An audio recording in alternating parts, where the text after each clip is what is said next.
So let's get started. My name is Andrew. I'm the instruction and technology coach at Ingham ISD down in Mason.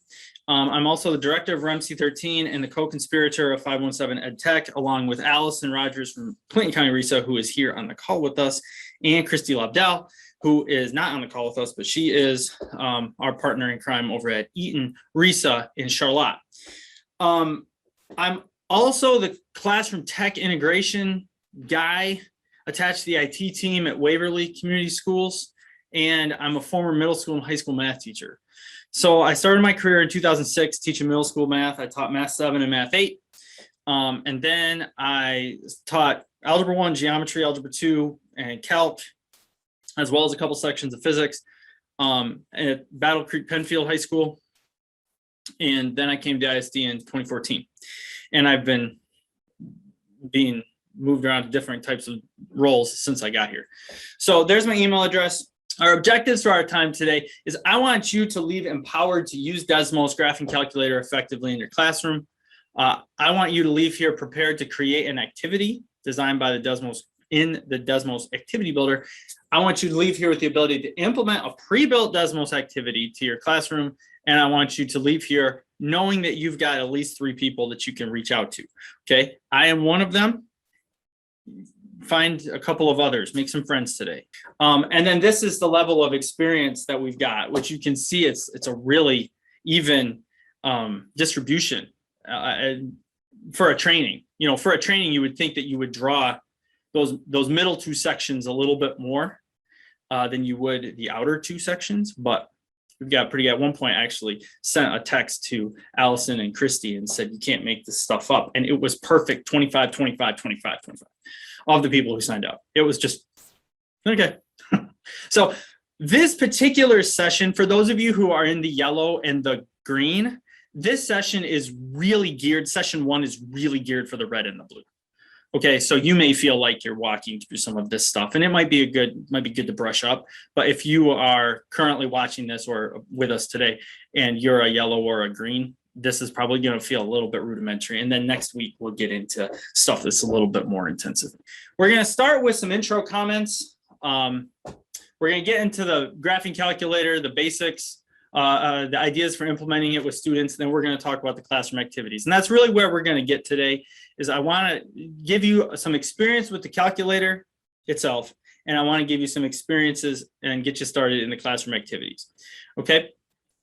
So I also want to make a disclaimer. Okay.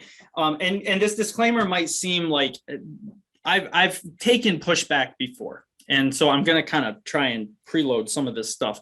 First of all, teaching math, and this is a sentence I'm sure you aren't going to be surprised to hear, is actually teaching a lot of different skills and teaching students to think mathematically, right? That's what teaching math is, right? It's not a content as much as it's a collection of skills and a way of solving problems. And I'm going to take the stand that there is, without question, a very significant role for technology, digital technology, in teaching mathematics, and that there is, without question, a very significant role in pencils and papers and protractors and rulers and patty papers and strings and rubber bands and high sugar snack foods and dropping things from tall buildings and like these things that are analog and non-digital. Okay, there's a very significant role for both of those things. So I'm not advocating through this training that you replace those digital, non-digital things with Desmos. That's not what I'm saying. I think there may be an opportunity to do that if you are one of the math teachers, like I know, who find that there is content that you are persistently underwhelmed with your students learning of. That there's stuff that you can predict at the beginning of the year is going to probably take too long for them to not learn well enough. And every math class I've ever taught has that component to it. There's just stuff you can learn. When I taught geometry, it was going to be proofs, and it was going to be the number crunching parts of like 3-dimensional and circles. You could see it coming. So it was those kinds of things where I would say, okay, these things are targets for a fresh way of approaching them. Because the way I got right now, I kind of see the ceiling on it. I kind of just know that it's going to take me too long to teach these kids stuff that they're not going to learn all that great. And so if you think in your mind of what that content is for you, and I just have a suspicion you got it because every math teacher I've ever talked to does, then that might be the space where you can use your professional judgment, which is exactly why you're so valuable to your community, to decide to implement a new strategy into that thing. Okay, so for example, this thing here, this spreadsheet, has a lot of really interesting data sets. Okay, and I'm going to exit out of this to show you the spreadsheet. Okay, so this spreadsheet, and I linked it in the slides, has a lot of interesting data sets. So this is a data set comparing the number of pieces in a Lego set to the price of the Lego set. This is a position of the ball, horizontal position of the ball, height off the ground, with a video showing a sort of ballistic arc. This is a presumably exponential data set that shows the draft position of a player in the 2015 NBA draft versus their first year salary. There's others as well. You as teacher may decide that it's valuable to plot those points by hand. And I'm not saying you're wrong because you know the learning target. You as teacher, though, might also decide that the right thing is to use a tool like Desmos to plot all those points because you know the learning target. And if the learning target is for students to understand an exponential growth model by seeing that as you move over, you're moving up by bigger and bigger amounts every time, and you want them to get that experience by actually putting points on paper, that's a legitimate instructional decision. And it could be the right move.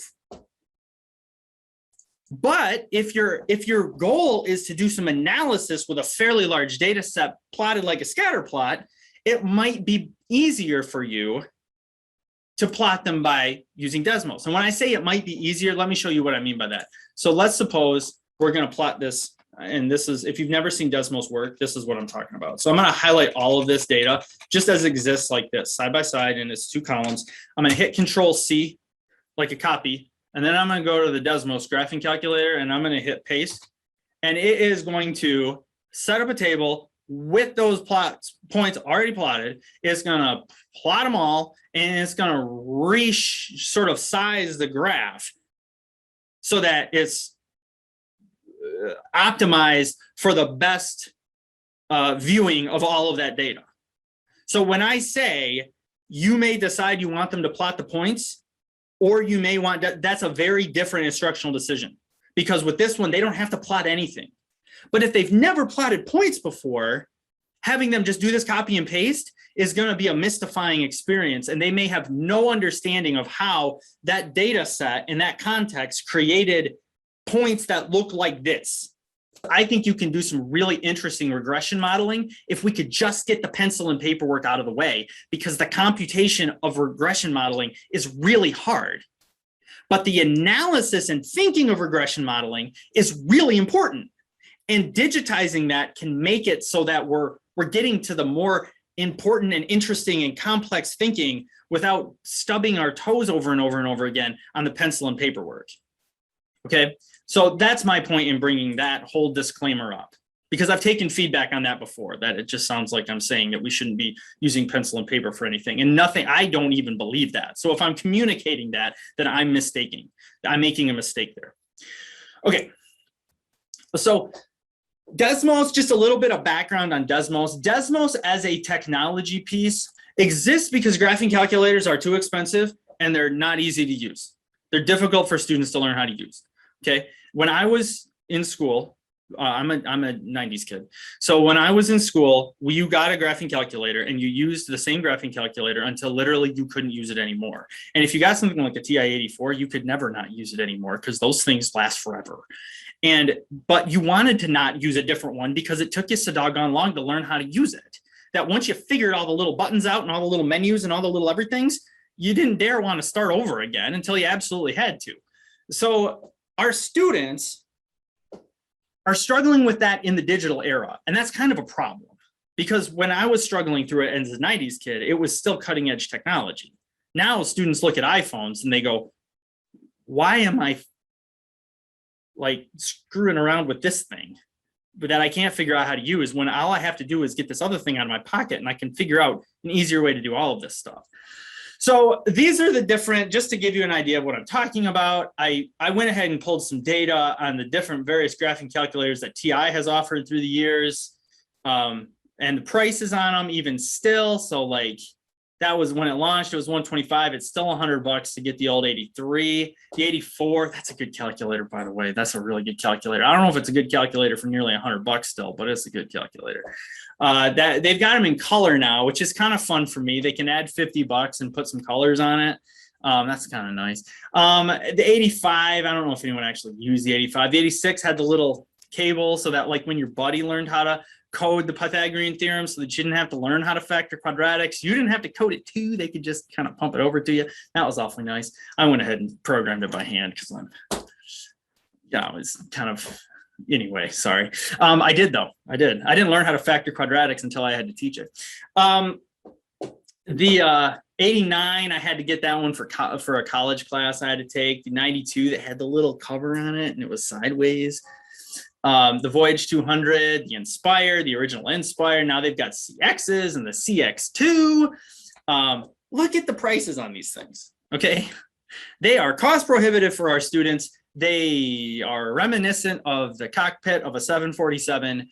They are tricky to use. Okay, and this is a quote I pulled from a Washington Post article, but basically the point of the quote is you have got $175 spent into something that has barely the computing technology to even belong in the same sentence with an iPhone. Like my phone literally did not cost $175. It didn't. And it's got, I mean, boatloads more computing power and memory and everything than that thing does. Okay, so the technology is sort of progressing wrong. Like it's getting less user-friendly and it's getting more expensive. And the reason for that is, of course, easy to tell because they can't use it. They can't use anything else on the tests, the big tests that they need calculators for. They got to use these ones, and they maybe could use a Casio or something like that. But like, that's why we have to prep them for those tests. And I'm not belittling that point. That's a real point. We may have oversold the value of these things in the sense that the students aren't going to have to do all of our math on the graphing calculator because they don't have to do all the math on the ACT and the SAT. It's heavy algebra and it's got just a teeny tiny little bit of planar geometry. I mean, you can look at what's on it. And so regression modeling, for example, right? I come back to regression modeling because it's interesting and applicable and there's a lot of critical thinking in it, but like they don't have to do any real regression modeling on the ACT or the SAT unless it's changed. They may have to analyze a regression model. They may have to pick which line is a line of best fit or something like that, but they're not having to input all the data and set up the regression and do the mean absolute value and these types of things. They're not having to do all that. And so there's no real good reason to make them struggle through a really hard process digitally to do it when there's an easier process that exists. Okay, now with all that having been said, I've disclaimered everything. Go ahead and open up two web browsers. If you want to be an active participant, open up two web browsers, one www.desmos.com and one student.desmos.com. I'm going to walk you through a process that sort of lets you go through the process as a student would go through the process, but I'm also going to show you what the teacher sees during that. So you get a sense of what the activity building components of this whole thing look like. So go ahead and open those two things up. Okay, so here is the introductory session from the teacher side of things. This is what I'm going to ask you guys to kind of walk through. So what I'm going to do is I've got this, I'm going to hit assign. Now Desmos does play nice with Google Classroom, but I don't have all of you in a Google Classroom, so I can't model that. So I'm going to assign single session code This code will be active for how long? Let's go 2 weeks in case the people who are watching the video want to play. Students sign in and teacher approval required. Nah, I think you guys are okay. Laura's just passing around the Zoom link willy-nilly anyway, so I may as well just, you know. Okay, so what happens is we get this code right here, right? And so when I click View Dashboard, it's going to load this up. Now, this is where you as a student at student.desmos.com will type that 6-digit code into that, into the space provided. So I'll show you what that looks like. So you can see right here, this only really gives the students space to do like 2 things: sign in with their Google account or enter the code. And so it's a nice smooth interface for the students to work with. I'll enter that right there. It's going to ask me to. So you can sign in or you can continue without signing in. If you don't have, if you don't have a Google, if you're not a Google school, or if you don't have an account, that's totally up to you how you want to handle that. But I'm going to click sign in with Google. I have signed, it pulls my name. Now I'm going to hit go. And then the activity is going to be there and ready to start. Now, what this activity is designed to do is to walk you through a series of tasks that are going to let you get a sense of how the calculator works. And then while you're doing that, I'm going to be giving you a sense of how the activity builder tool works. So we're going to do 2 things at the same time.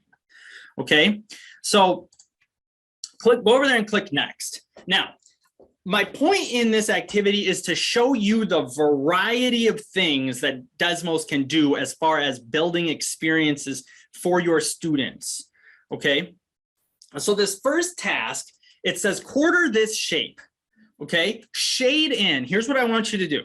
Using probably your mouse, unless you're on a touchscreen device right now, shade in exactly 1/4 of that shape. And then in the space provided, I want you to type in how you know that you've got exactly 1/4. Like what makes you confident that exactly 1/4 of that shape is shaded in. And then while you do that, I'm going to click back over to the dashboard and show you what I see as a teacher. So kind of, if you can, like keep one eye on one tab and one eye on another tab. If you don't have 2 monitors, you can just click back and forth. But first things first, complete the task. Now, because I don't want anybody to feel self-conscious, I'm going to click this little anonymize button, which is going to give you all separate names. And you will see what name you have, so you know who you are. But no one else will know who you are because you all have pretend made up names now. So I can talk about this person's graph, and that person, we can have interesting comments about this person's, and this person will only know, they'll be the only person who knows. Okay, so here for this first one, I can look at most people have a very similar idea. It looks like actually we've got 2 ideas that are starting to kind of start repeating themselves. The one where you get an X connecting these sort of concave vertices, and then the other where you get like this kind of how would you say, like a reflection line, a line of symmetry, both in the vertical and the horizontal. And then that breaks it into 4 equal pieces, which we know to be what is essential for a quarter, right? And then I don't know if you've been able to tell too, when you write something and submit it, it shows you some of the things that your classmates have also written, and those are authentic thoughts from your classmates. So it's gathering all of those thoughts, and then it's showing you some things that your classmates have said. And if I had used this activity with other classes, like maybe you guys were my 3rd hour and I've taught 1st hour and 2nd hour as well, it could pull from those as well if there was an option to do that. Okay, so go ahead and continue to navigate through the different activities. The second activity is to quarter the triangle, which we will check the spatial reasoning here. The next activity is to draw an angle. So we have like a geometry kind of drawing pad, and there's some tools there. And we want it to be exactly 94 degrees. 90 is not enough, and 95 would definitely be too much. So it's got to be 94 on the nose. The next activity is a card sort. So that is going to give you an opportunity to sort function notation equations with their function family vocabulary word. And you'll be able to click and drag those around. The next activity, when you get to activity 6, or in about 3 or 4 minutes, I'll just have you skip forward to activity 6 so that I can show you what the marble slides module looks like, because I really like it. Let's see where we're at here. See, so if you click over real quick to the tab where I'm sharing my screen, you can see I can tell where you all are. So I can say, get to slide 6 and kind of wait for us to catch up. And I'll be able to see that Arabata has made it there. And John Sims is kind of skipping through. So he didn't pause at slide 6, but he didn't complete slide 6 either. So he sort of followed directions. Okay, but if I click up here, I get a chance, I can see what everybody put and what everybody wrote all in the same sort of screen. And we can see that we've got some very interesting configurations showing up here where people are having, it looks like a little bit of thoughts about how they're conceptualizing what a triangle broken into 4 equal pieces would look like. I think this is an elegant solution. I think it would be important as a math teacher for me to get Audrey or Sylvia's take on how they know that all 4 of those triangles are exactly the same size.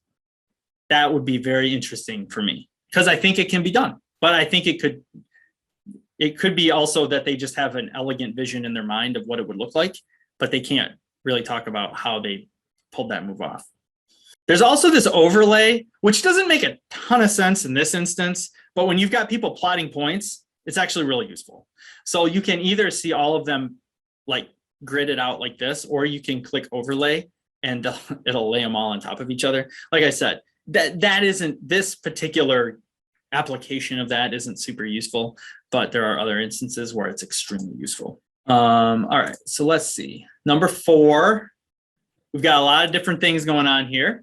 94 degrees, 94. So some of you are putting that angle in a polygon, which is totally fine. I didn't say you could or couldn't do that. I just said get a 94-degree angle put on that sheet. Others of you have this here. Ron has decided that he's just going to go with points. Who needs rays? I don't even need them. Ray segments, what it does. You didn't say anything about that. You didn't say I got to put rays or segments on there, he says. Fair enough. I didn't. He's right. I like this sort of irregular, I guess you could call that a quad. That's a quadrilateral. And depending on how you characterize that intersection point there. So what slide 6 is a marble, it's called marble slide. And if I click launch up here, you notice that I'm going to get all these purple marbles, and all they do is fall straight down. And the reason they fall straight down is because that's what happens when you drop things. Okay, they fall. So what you got to do is you've got to put something underneath it so that those marbles, when they drop, hit all of those stars. Okay, so like let's suppose I type over here, I would need a line probably, right? That would be useful. So I'd say y equals x. Okay, so there's my line. Now, that line isn't going to get it done. Okay, so at least I know I need probably something that, rather than having this kind of shape, has more like this kind of shape, right? So we would want our students thinking this way. And so we would say, well, okay, how do you get it from this kind of direction to this kind of direction? And they would say, well, you got to have a negative slope. They probably wouldn't say that, but we want them. That's what we want them to say. And so if we just did that, and I'm just doing that by typing on the keyboard, right? That's one thing I really like about Desmos too, is that it does a nice job of helping take what students are likely to put in the graph and help sort of use that as opposed to being super specific with the syntax. It's a little more flexible so that students don't get frustrated in not being able to tell the computer what it is it wants it to do. Okay. All right. So now I've got to bring this thing down so that it's hitting those, so the marbles, when they drop, are hitting that, and then it's routing them this way. So I'm not going to do anymore because I don't want to give away the answer. But I am going to head back over here to slide 6 here, where 8 of you are. And we can look at how you guys are doing. And this is one of the ways in which the overlay is actually quite useful. Because I can say to the class as I'm showing this, what do all these lines have in common? What don't they have in common? Somebody has learned how to create a bounded line because they skipped ahead, or they've used Desmos before, one or the other. Yeah, that paste button is new. That's something that's new.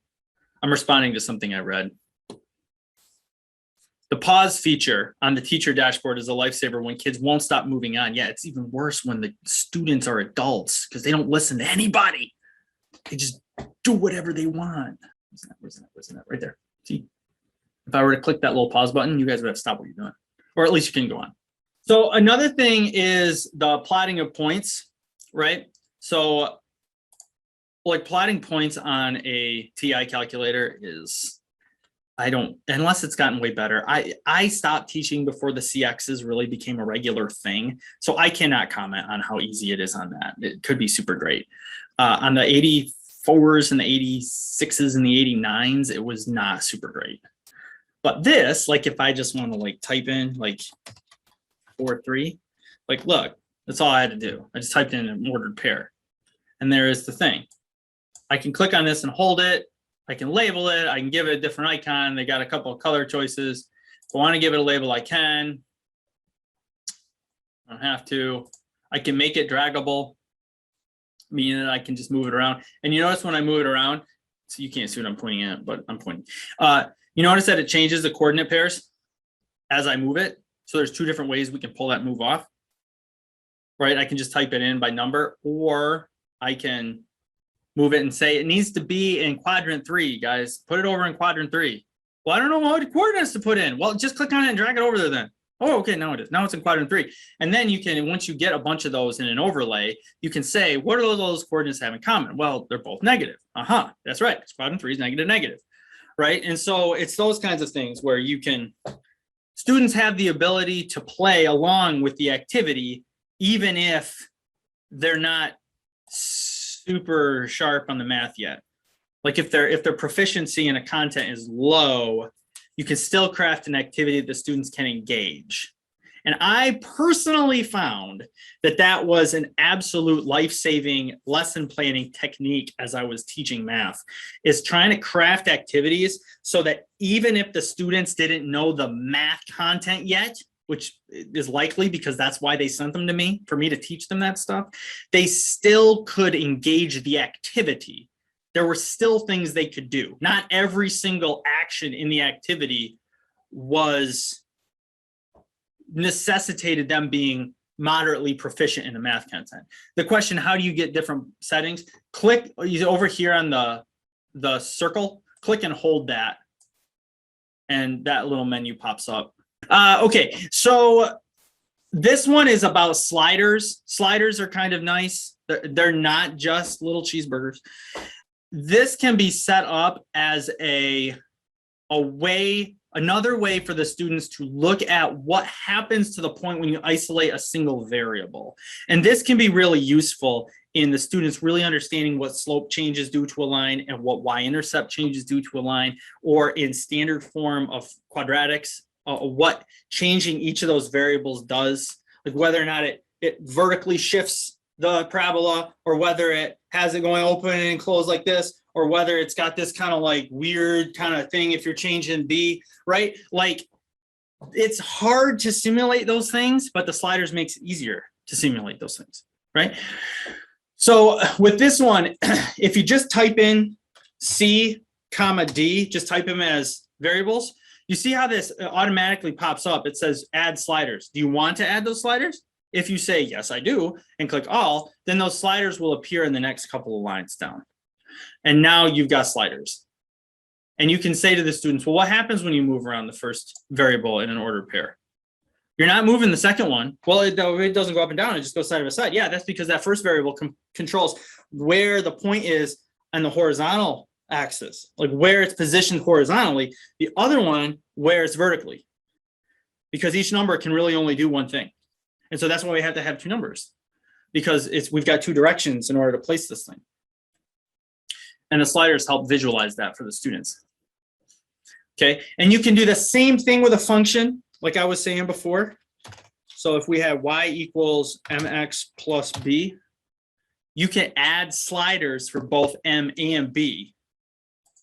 And so it starts with 1 and 1, so you get y equals x plus 1, which is why it's a y equals, or an x of a slope of 1 with a y-intercept of 1. But as you slide this around, it changes the function graph in real time, so the students can have the opportunity to get a better sense of what those changes do to the function graph and why that matters. Well, actually, it's up to you to tell them why it matters. Desmos won't tell them that. Okay, and you do the same thing. Now, by the time we get to slide 10, we're starting to play with things that are a little bit more syntactical. Okay, so this one gives us the chance to do bounded regions, and you see what's happening is I plotted this f of x function with this bracketed inequality, because basically what it's saying here, this is what this syntax is telling Desmos. I want you to graph the function f of x equals x squared plus 3x plus 2 over the range -3 to 0.5, okay? And that's what that syntax means, so that you have the ability to graph a bounded set. So I don't want all of that parabola there. I just want that parabola there over the range from -3 to 0.5. So that's what's going on there. Like I said, I'm breezing through this a little bit because I want to get over to the other thing. But this is nice because, and like I said, I think the CX changed this, but up until the Inspire series and TI, you couldn't graph non-functions. You just couldn't. If it wasn't a function, it wouldn't graph it. Well, Desmos will graph a non-function. So that's nice. What's really cool about this too is that if you just change that from equal to an inequality, it does all the shading for you. And if there's one thing that I had just could never seem to do a great job of teaching personally, it was the teaching of how to shade a function in an inequality. My students just, I had zero proficiency at teaching that to students. Like, pick a test point and plug it in. Does it make it true or does it not make it true? If it makes it true, then shade everything that is included where that point is. And they would just go, huh? And I needed a new way to explain that. And it never worked. So this is really useful though, because most students have some ability to think inductively. If you just show them things enough times, the pattern will kick in for almost all of them. This one is nice because you see that it's got this conditional if-then-ness going on. This is like a little bit of second level stuff, but this is conditional, where you would say, all right, here's my point A, B. I've got my sliders because I want it movable. And then which of these inequalities kicks in is dependent on the conditions between B and A and how they relate to each other. So this sentence says, I want you to graph y is greater than x if B happens to be greater than A. I want you to graph y is less than x if B happens to be less than A. And the reason that I did that is because I thought it was fun to do this. As you drag the point around, it changes the shading. That was just one of those things. I never taught with this particular graph, but that was just one of those things where I was like, I wonder if I could do that. And it turns out you can. See, that's what it looks like.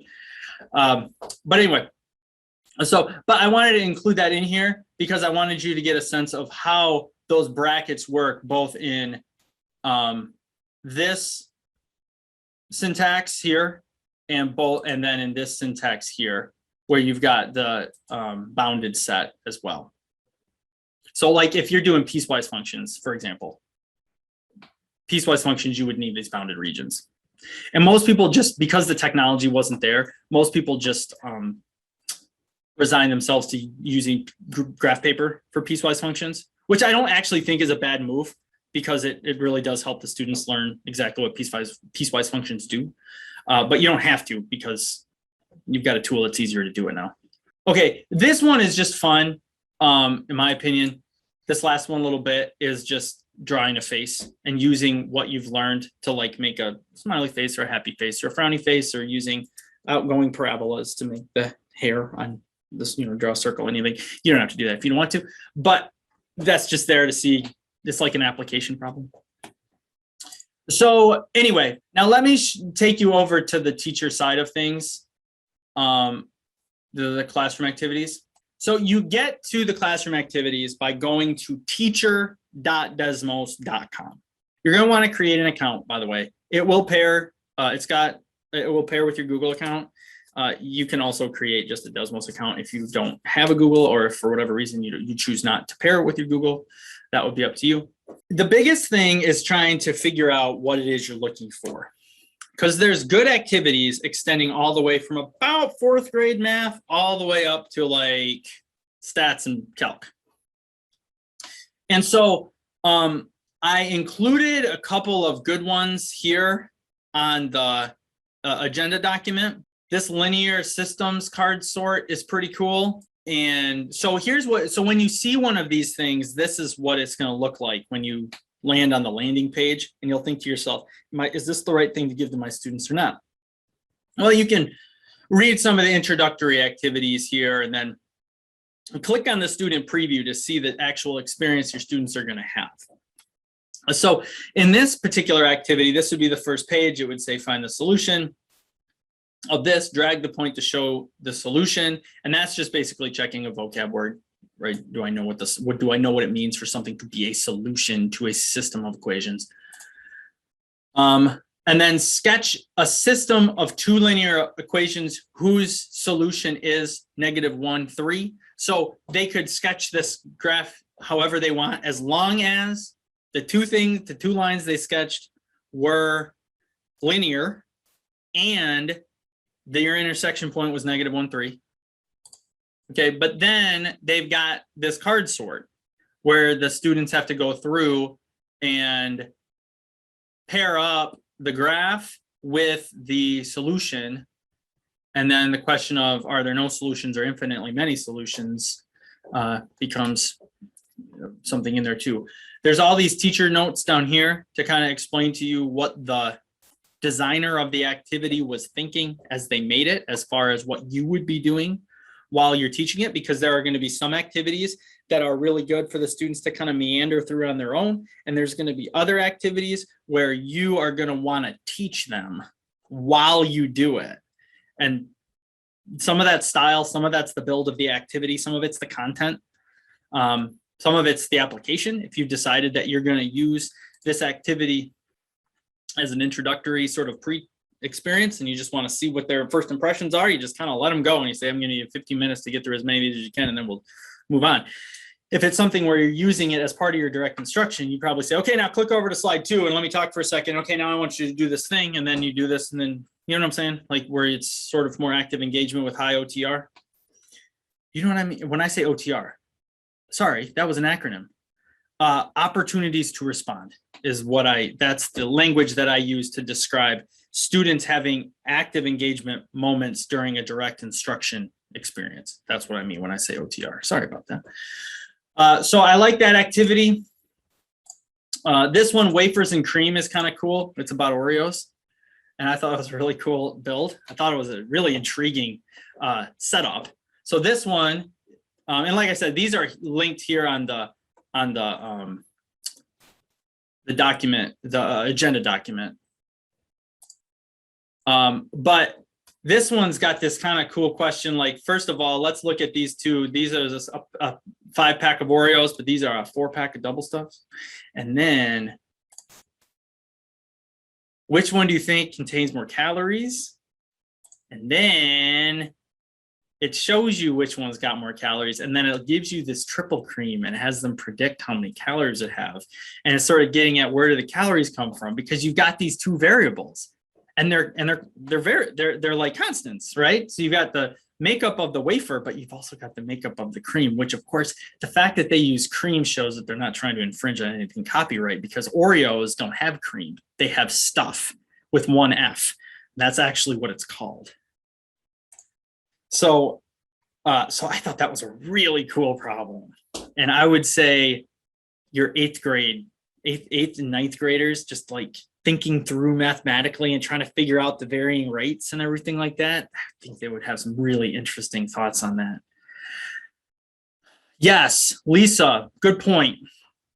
So Desmos is all over the Google searches as well. So if you just go to Google and you don't even search through Desmos, you just type into the Google search bar, Desmos activity, fill in the blank. You'll get a lot of stuff that way too. So those are good advice pieces too.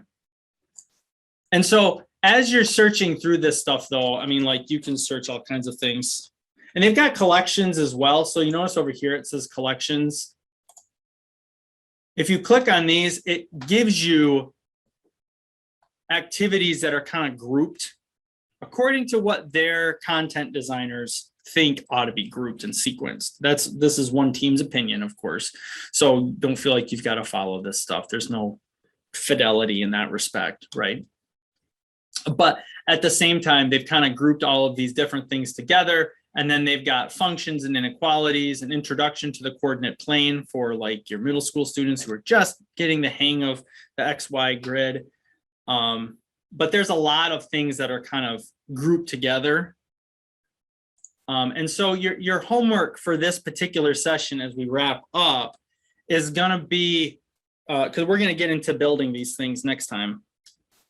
And we're going to get into the computation layer too. So we're going to go from like just starting off to kind of getting kind of intense here through the next session. And so your homework is going to be to come back with some recommendations for good activities. Just like I tried this and it was good. Oh man, you actually use Oreos as manipulatives? Oh, see, I used to do something similar to that, except we would dissect fun-sized Snickers bars and have them guess how many peanuts were inside. And then we would take the mean data, and then I had a video where they were where they took apart a king size, and we would see if we could extrapolate out and do some of that. And the kids had a lot of fun with that. We did find a fun size that didn't have a single peanut in it at one time. I guess if you do enough of them, you'll find one. But anyway, so that's your homework, is to bring a couple of activities back with you that are sort of like 517 EdTech region recommended seal of approval activities that we've actually put in play in our classrooms, and we can at least recommend that this activity did at least work once. Okay, it may not work equally well for all people. I had a couple of activities that worked super duper great for my Algebra 2, but a corresponding introductory lesson with my Algebra 1 kids, it didn't work at all. And so, but I'll disclaimer all that for session 2. Head back to the agenda document, and please make sure you fill out the feedback and evaluation form. If you are watching this later, if you're one of the people who weren't able to be with us live and you're watching this, please, after you watch the video, go and fill out the feedback form also. I still want your feedback, because if we're going to move in a direction where asynchronous video professional learning is going to become more prevalent, then I better learn how to do a decent job at it. So I want the impressions of the people who are with us live, but I also definitely want the feedback and evaluation from the people who were not with us live, but were watching this asynchronously. So if you're watching this video and you've made it all the way to this point in it, please fill out the evaluation form.